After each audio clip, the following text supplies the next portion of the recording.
Detajet të reja janë zbardhur nga ngjarja e mesditës së sotme në lagjen Kiras të Shkodrës, ku gjatë një operacioni policor u qëllua me armë zjarri ndaj disa efektiveve të policisë.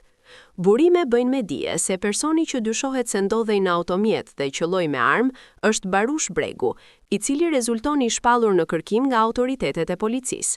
Sipas të dhënave, Bregu është një emër i njohur për policinë e vendit. 39 vjeçari u arrestua në shtator të vitit 2028 si një nga personat e dyshuar për përfshirje në ngjarjen e rëndë të ndodhur në lagjen Qemal Stafa në Shkodër, ku si pasojë të shtënave me armë zjarri humbën jetën 2 persona dhe mbetën të plagosur 2 të tjerë. Ai dyshohet se ka siguruar armë, mjete dhe pajisje që përdoren për kryerjen e krimeve të rënda kundër jetës.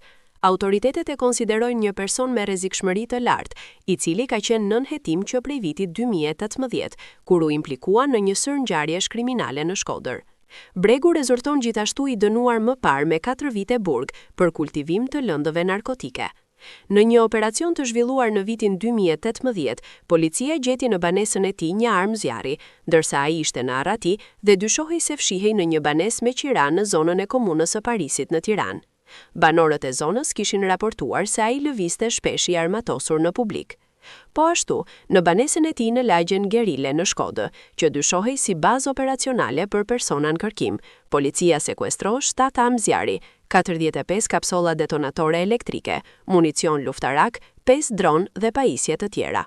Sipas burimeve, Barush Bregu njihet edhe si krahu i djathtë i Ibrahim Licit.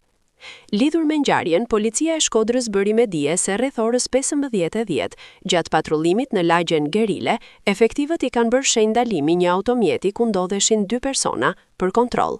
Drejtuesi i mjetit nuk ju është bindur urdhrit të policisë dhe ka shtuar shpejtësinë, duke kryer manovra të rrezikshme. Shërbimet e policisë janë vënë menjëherë në ndjekje të automjetit. Gjatë ndjekjes, dyshohet se pasagjeri në automjet ka qelluar një herë në ajër me armë zjarri dhe më pas është larguar. Policia ka arritur të ndalojë drejtuesin e mjetit, identiteti i të cilit nuk bëhet publik për momentin për shkak të hetimeve, ndërsa vijon puna për lokalizimin dhe kapjen e pasagjerit të dyshuar. Grupi hetimor në drejtimin e prokurorisë po punon për zbardhjen e plotë të rrethanave të ngjarjes.